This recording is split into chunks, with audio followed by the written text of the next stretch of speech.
Good morning, good afternoon, good evening, whatever time it is that you're tuning into this and watching this video. This is video number three, why do a lease option? And I've added to that, why do a lease option instead of a traditional rental?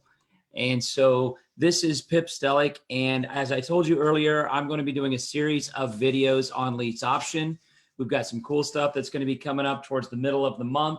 And then we've got some more stuff that's going to be coming up at the first of the year on lease options. So I want to make sure we're getting as much information out there as we possibly can to kind of give you, those of you that are new to lease option, an idea of what it's all about. And for those of you guys that have done some lease options, maybe some new tips and tricks that are going on with the market today.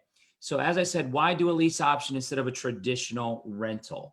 And so what we want to think about is there's two sides to this lease option. There's a tenant buyer, and I'll write that down. The tenant buyer is the tenant or the person renting the property with the option to own.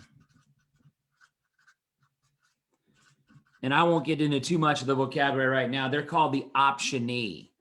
And then you have the owner of the property. They're the optionor, and they are technically selling the property over time. A lot of times I'll have investors who ask me, well, is this kind of like seller finance? And no, it's not like seller finance in that you're not actually giving them ownership. You're giving them the option, but you're not giving them any ownership until they have that option. And so we're selling the property over time. And I'll give you one thought on that and why this is so important. We are going to make sure as we're going through here and we see this, that we have somebody as a tenant buyer who is really, what's the word I want to use? They are close to qualifying, but can't quite make it. We have an owner of a property that wants somebody that's going to be a tenant that they're not going to become a tired landlord for. I think the biggest downside to being in real estate is being a tired landlord. Nobody wakes up in the morning and says, oh, I wish my tenants would call me and tell me they need to get their toilet fixed. Nobody wants that whatsoever. Nobody wants to see their tenants giving them a call. And so what we want you guys to do is understand that lease option is a hybrid strategy, and it kind of gives you as the owner of the property, the ability to have a much better tenant in there. Because this tenant who has the rent with the option to own, the tenant is responsible for maintenance and repairs. The tenant is responsible for maintenance and repairs. Tenant is responsible for maintenance and repairs. And so what happens is you as the landlord, you don't have to take care of the maintenance and repairs. I think most people, when they look at things, they would say, hey, that real estate, that's a pretty good investment, but I don't like having to fix toilets. I don't have to like to having to chase rent and talk and try to and run down tenants. If we can minimize that part of the risk and still get a good return with the benefits of real estate, then obviously this is why we like lease options so much. It gives us the option to have an ownership mentality in there. If you've ever had rental property at any point in your life, and we've had a number of rental properties, when you have rental properties, you're going to have tenants that don't pay on time, that don't take care of the property, that really don't have any skin in the game. Maybe a first or last month's deposit, maybe the rent is pretty minimal, all these types of things. When you have a tenant in there doing a lease option, we call them tenant buyers because they have the option to buy the property. They're renting it with the option. They're taking care of all the maintenance and repairs. They also put something down called a non-refundable option consideration. Non-refundable option consideration. Like any business, we have all of the different types of acronyms that we have out there. So we call it NROC, non-refundable option consideration. Now, some things I want to talk about on this, and it may get a little technical, but this is why you're learning. You want to do things in a way that you're going to protect your assets. You want to do things in a way so that you're covered should anything happen. And so what we want to do is we want to make sure that we do not call this a down payment. Now, when you're buying a property, when you're renting out a property, if you're a landlord, you're generally going to get maybe first and last month's rent, depending on whatever your state or province has for kind of an average. First and last month's rent, maybe 1.5 months rent, something like that. And that's what I've seen as I traveled all around the country doing this. And so in this situation, we're going to have them put down a considerable more amount of money as non-refundable option consideration. Remember, we want owners in our properties instead of tenants. If you've ever had rental property, you know tenants will tear up properties. In this scenario, we don't have to worry about that as much because the tenant buyer is responsible for all maintenance and repairs. So if anything gets torn up, they got to fix it anyhow, and they're paying for it. So they're going to take much better care of your property if you're making sure they're taking care of the maintenance and repairs. So we charge them, or we have them put down up front what's called non-refundable ops consideration. That's going to be generally anywhere from 3 to 5% of the value of the property. Now, I'm sure there's going to be people on here go, well, Pip, I'm a vet. I can get a VA loan for 0 down. Amen. Go for it. Do it. You wouldn't be one of my clients as a tenant buyer. We're looking for people who want to buy a house that can't quite qualify. I said this on the first video a few nights ago. If you talk to any realtor, you talk to any mortgage broker, and they're doing the business at all, and you ask them, do you ever have anybody that wants to buy a property that can't quite qualify? I guarantee they're going to say to you, yeah, I have people that can't quite qualify. They want to buy a property, but they can't. And so I think it's understandable this happens all the time. So in this situation, what we want to make sure we have somebody who has a desire to own, and for whatever reason, they can't make it happen. We talked about that on the last video. Maybe it's a lack of down payment. Maybe it's a credit issue. Maybe it's a situation where they're a new immigrant. Maybe it's a situation where they're self-employed and they're not showing a bunch of income. I had a property one time in Chicago where we were doing a deal and the property was a little over $100,000 and the lady could not get a mortgage. She had credit issues. So I said to her, how much do you have to put down on a property right now? She said $35,000. I said, that's exactly what we're looking for. See, the point I'm trying to make is this. There are all kinds of situations out there. Just because somebody has 3 to 5% to put down on a property doesn't mean they're going to get a mortgage. They may get a mortgage, but if they have bad credit, if they're not showing income, if they have other expenses, if they have maybe something happening in their life that they're unable to get the mortgage, what happens is we're working with those people that can't. This lady in Chicago, she had plenty of money to put down on a property, but she couldn't get the credit because she already had multiple other properties. And so she was unable to get a mortgage, even though she had a lot of money to put down. Why would I want her to put that kind of money down? Because she has skin in the game. The more skin you have in the game, the more you're going to take that game seriously. If something is free to you and it doesn't go well, some will, some won't, so move on kind of mentality.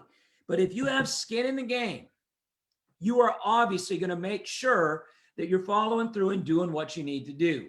So think about this. If you go out to a restaurant and you pay $5 for your meal and it's not very good, well, chances are for $5, it's probably not going to be very good. But if you go out for dinner and it's $50 or $100, you expect that meal to be really good because you have more skin in the game. That's what we expect from a tenant buyer. We expect them to have skin in the game.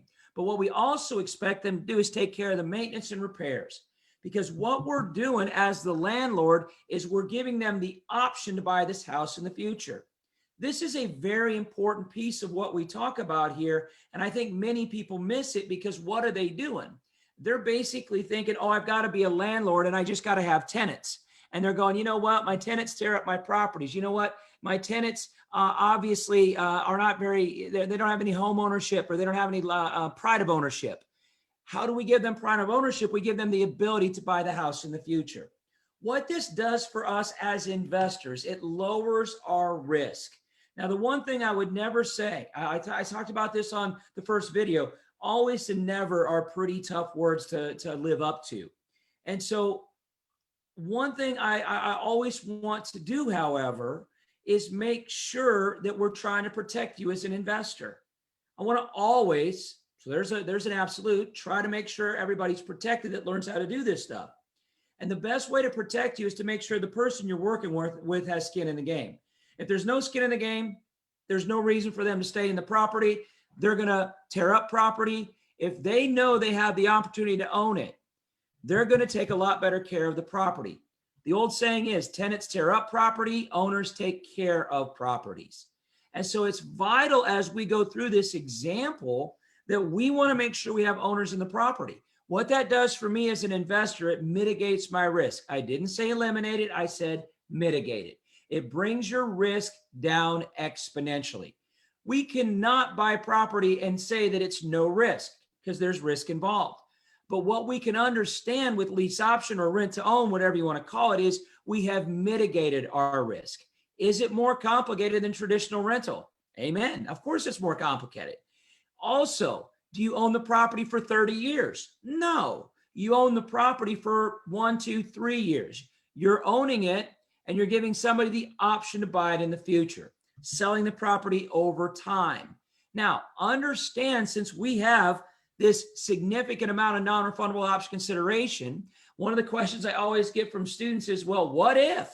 What if they move out? What if they tear up the property? All this kind of stuff. If I have a considerable amount of money, so let's say we've got a $200,000 property here, $300,000 property. It doesn't have to be, you don't have to be a slumlord. We're working in the middle class type neighborhoods when we start to talk about lease option. Now, I know some of you guys that are watching it are in places like Toronto or Vancouver, and you're going, Pip, I can't even get a garage for $200,000. You can do lease option on $1 million, $2 million properties, because I guarantee there are always people that want to get into properties and for whatever reason can't quite qualify. Your job is to be that bridge, help somebody get from where they're at to where they want to be through this strong strategy. So in this scenario, what we're looking at is if somebody were to walk out of that deal, you would have a significant amount of money. So let's say we have that $200,000 house and they have 4% down as non-refundable option consideration. We'd have $8,000 or 8,000 reasons why they're going to follow through with the deal. When somebody gives me $35,000 as a non-refundable option consideration, I have 35,000 reasons why they're going to follow through with the deal. So it's imperative you guys understand we have much better successes when it comes to getting people to qualify and do what they need to do because they've got skin in the game. Now, one last thing I want to say about this, and like I said, I don't want to get too technical, but we call it consideration. Do not call it down payment. Do not call it a deposit. Because what's the worst case scenario? You would have to evict this tenant. You'd have to evict that tenant if for lack of payment, whatever your situation is. Now, think about this for just a second. Is it easier to evict a tenant or foreclose on an owner of the property? In every state and every province, it's much easier to evict a tenant than it is to foreclose on somebody. If you call this down payment, if you call it deposit, I guarantee they can claim what's called equitable ownership in that property because they will have said, we put down $8,000 in this example towards this $200,000 house. We put that money down. Your contract specifically says that $8,000 is in consideration for them to buy the property at a preconceived closing date. Could be 1 year, 2 years, 3 years into the future. The point is, what we're doing here is we're making sure we get much better people in our properties. So as we start to talk about this more, and I'm going to keep doing these. I didn't do one last night because we did what was called the wealth debate. A good friend of mine, Sam Moose, and I did the wealth debate. We're going to be doing those on Wednesday nights pretty much every week, it looks like. I'm going to continue to be doing these Facebook Lives to talk about lease option. I'm going to ask you guys to do me a couple of favors. Please share this with other people. I know it's basic for some of you guys, but sometimes you're trying to get investors to invest with you. Sometimes you're trying to get tenant buyers to do lease options with you. If they can watch these kinds of videos and see the processes that we go through and why we go through them, it may be easier for you to explain to somebody what a lease option is and why it would be beneficial for both of you guys to enter into this type of agreement.